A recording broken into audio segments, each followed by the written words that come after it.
In the show windows, the lights came on, went out, according to the show. Through the slippery streets, the crowd pressed on as towards some unquestioned goal. A strange well-being, wroth and weary, filled the air. Closed the eyes and not a voice is heard, only the onward panting of the feet. In this thronged silence, they advanced as best they could. At the edge of the sidewalk, Mercier in front, his hand on the handlebar, Camier behind, his hand on the saddle, and the bicycle slithered in the gutter by their side. "You hinder me more than you help me," said Mercier. "I'm not trying to help you," said Camier. "I'm trying to help myself." "Then all is well," said Mercier. "I'm cold," said Camier. It was indeed cold. "It is indeed cold," said Mercier. "Where do our feet think they're taking us?" said Camier. "They would seem to be heading for the canal," said Mercier. "Already?" said Camier. "Perhaps we shall be tempted," said Mercier, "to strike out along the towpath and follow it till boredom doth ensue.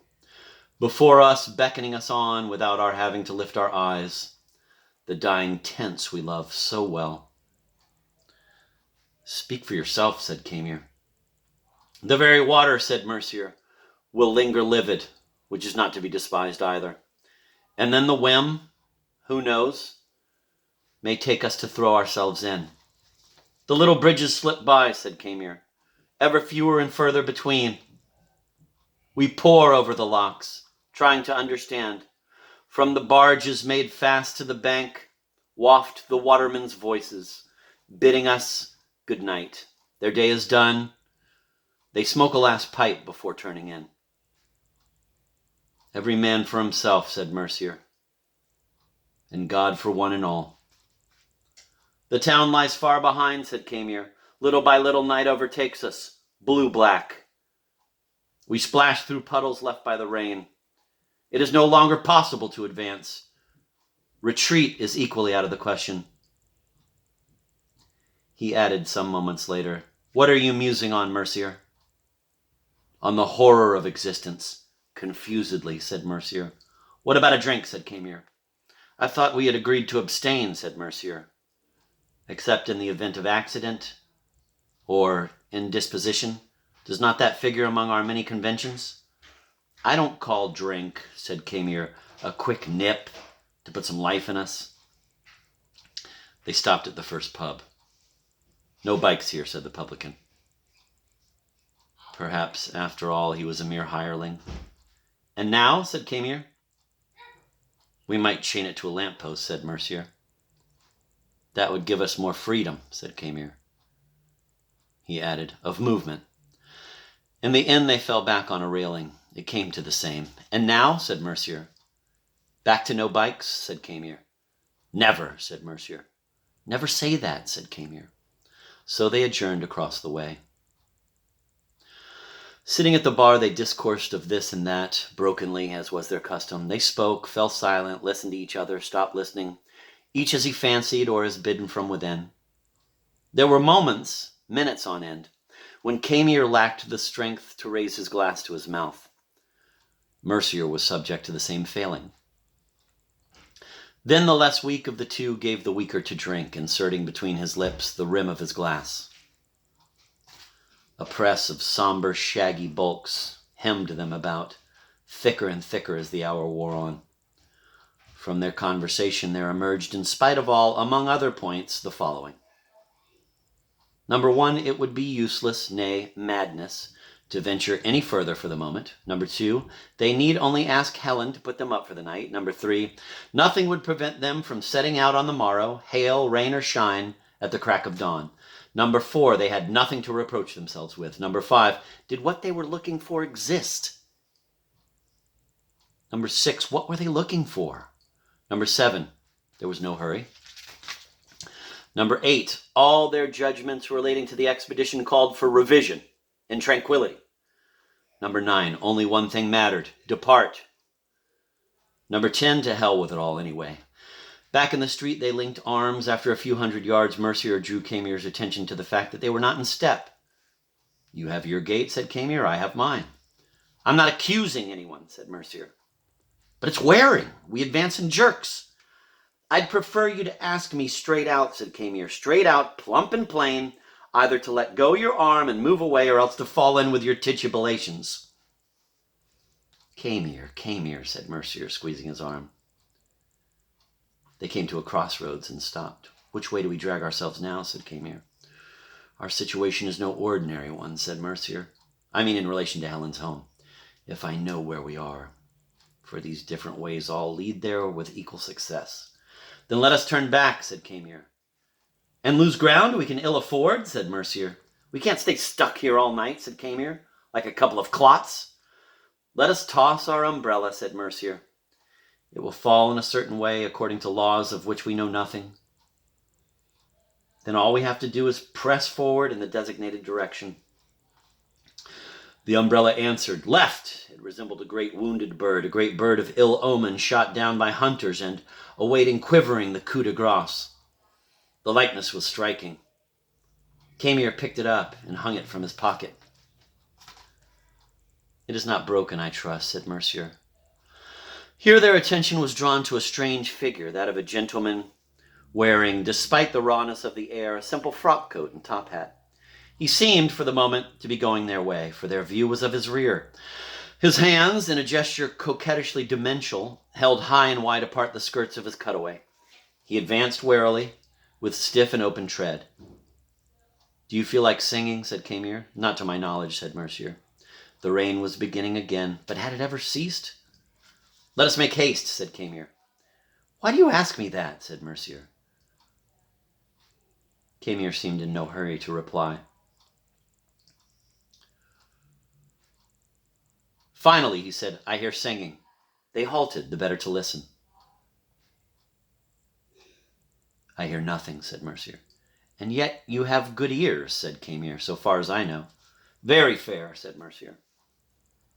Strange, said Camier. Do you hear it still, said Mercier. For all the world a mixed choir, said Camier. Perhaps it's a delusion, said Mercier. Possibly, said Camier. Let's run, said Mercier.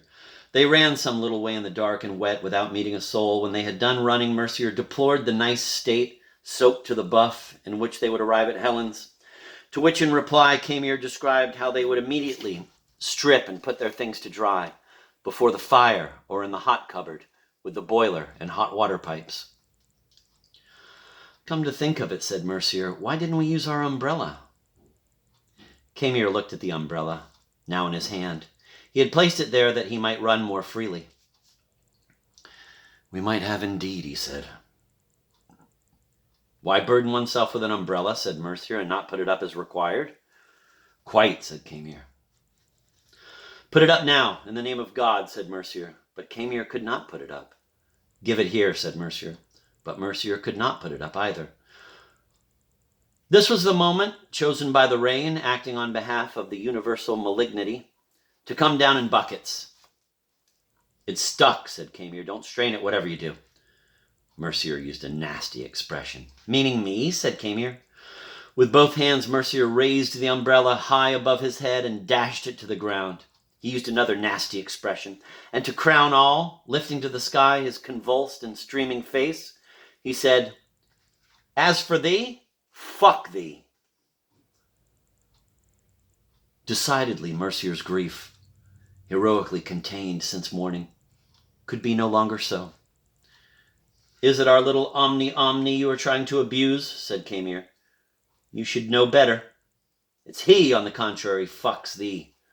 Omni, the all unfuckable.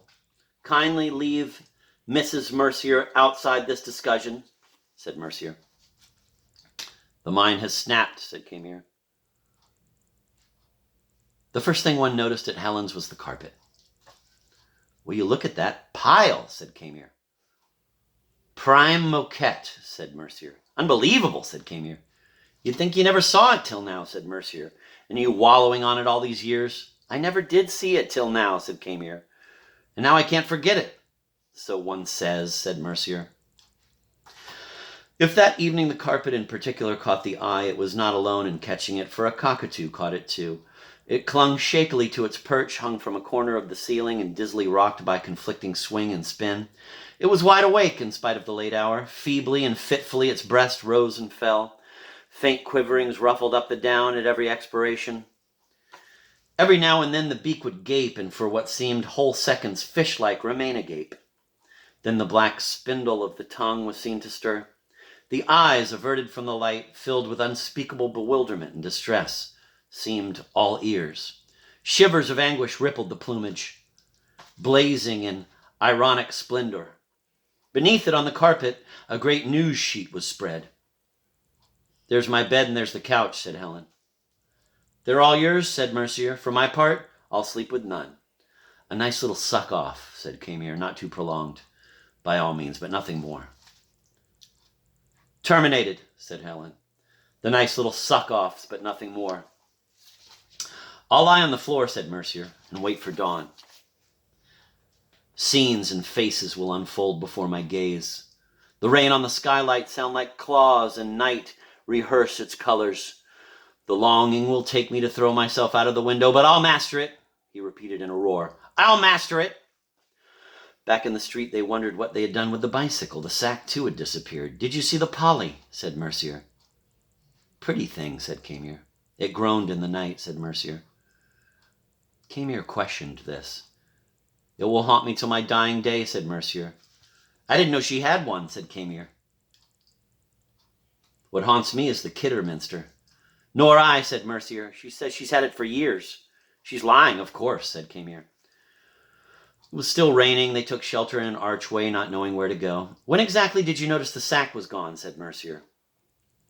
"This morning," said Camier, "when I went to get my sulfamides." "I see no sign of the umbrella," said Mercier.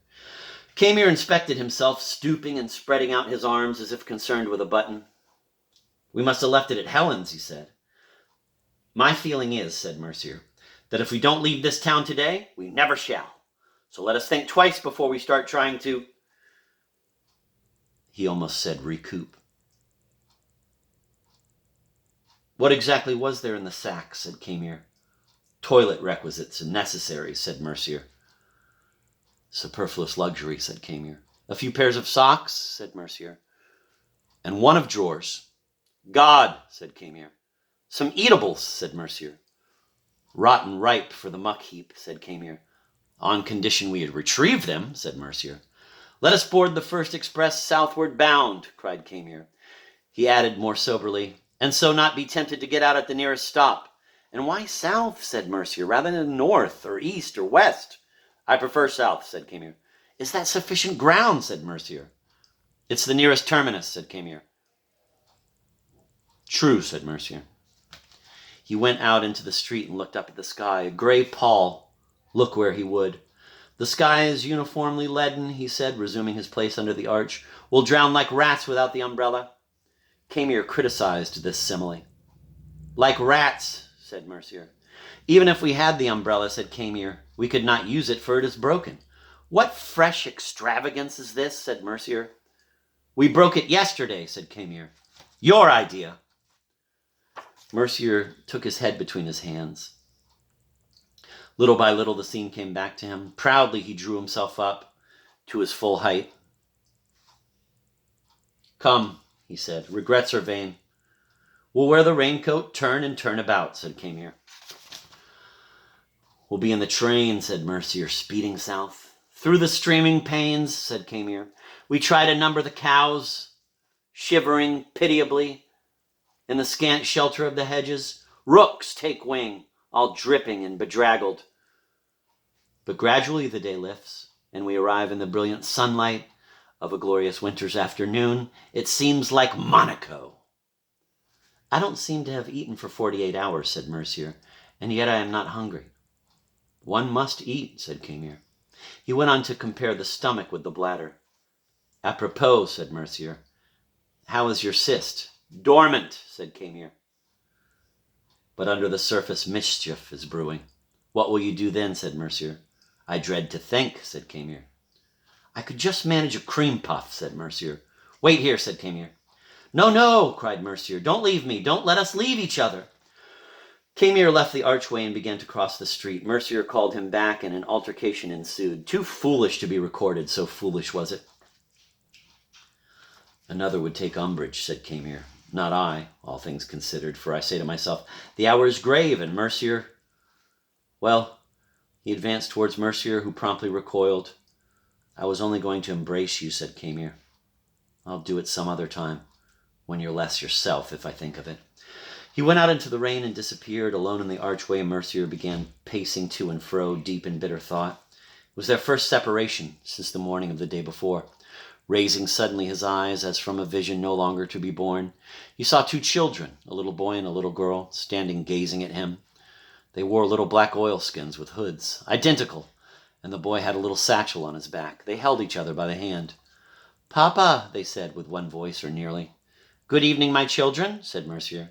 Get along with you now. But they did not get along with them, no, but stood their ground, their little clasped hands lightly swinging back and forth. Finally, the little girl drew hers away and advanced towards him they had addressed as Papa.